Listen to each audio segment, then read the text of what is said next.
So this is what the box of the Moto E7 Plus looks like. It's a typical Motorola packaging, and it does have some key specifications above the device. So at the back it mentions a 48 megapixel camera system and night vision. So also packs in a 5000 mAh battery, and it has an octa-core processor with 4 GB of RAM and 64 GB of storage. So without waiting any further, let's go ahead and unbox the device. I'm going to quickly power it on. Let's also check what else do you get in the box. You've got documentation, you've got the SIM eject tool. This is a 10-watt charger that you get, and this here is the cable. Now this is a micro USB cable. I am a little surprised to see a micro USB cable for this phone. I would have preferred a USB Type-C cable. So I'll go ahead and I'll set the device up.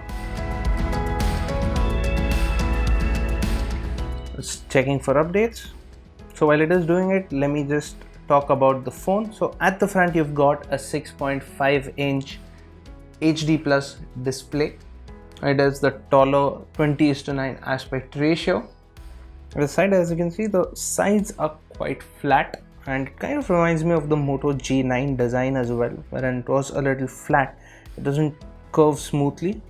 At the back you've got a dual camera setup with a fingerprint scanner positioned right below it. The color finish is really nice. It's a gradient finish. Motorola calls this the Misty blue color finish. They also have twilight orange. That's other color option that you get on this device. As you can see, the 4 buttons on the right, you've got the power button which has a texture on it, so you wouldn't really have to double guess if you have your finger on the power button or no. Above it is the volume rocker, and above that, right at the top, is the Google Assistant button. Now this is something we've seen slowly becoming common on Motorola smartphones, and a couple of other manufacturers are also doing it. The Nokia 5.3, for example, is another device that has a dedicated Google Assistant button. At the top you've got the 3.5mm headphone jack, and right above the display is a dewdrop notch which houses an 8 megapixel selfie shooter. Let's check the ports at the bottom. You've got the bottom firing loudspeaker here. This is the micro USB port and the primary microphone. The fingerprint scanner placement is quite good, so when I'm holding the device, my finger rests naturally on it. So that's very good because you can simply unlock the device while you're holding it.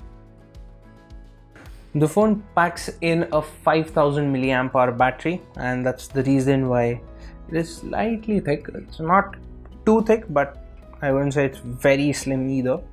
And it weighs about 200 grams. Let's quickly set a pin and the fingerprint scanners at the back. That's very easy to set it up. Now that we have set it up, it does use the new navigation gestures that's available on Android 10. So these are swipe based gestures. However, if you're not comfortable using it, you do have the option to going back to the traditional 3-button navigation layout. So let's take a look at Moto Actions. Now, like every other Moto phone, it has Moto Actions, but the Moto Actions are kind of limited. You have the fast torch, which is the double chop action to start the torch, but some of the other Moto Actions are missing, like the double crank gesture to start the camera. That's not available, but you do have the other options. You have the 3-finger screenshot.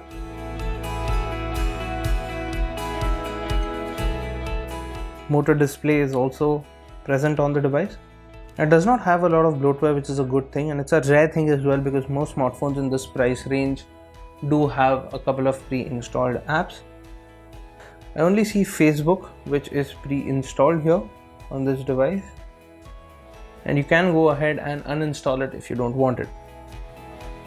It looks interesting. Now let's talk about the dual camera setup at the back. So the primary camera here is a 48 megapixel sensor with an f1.7 aperture and by default it gives 12 megapixel output, so it uses quad pixel binning, and along with it is a 2 megapixel depth sensor.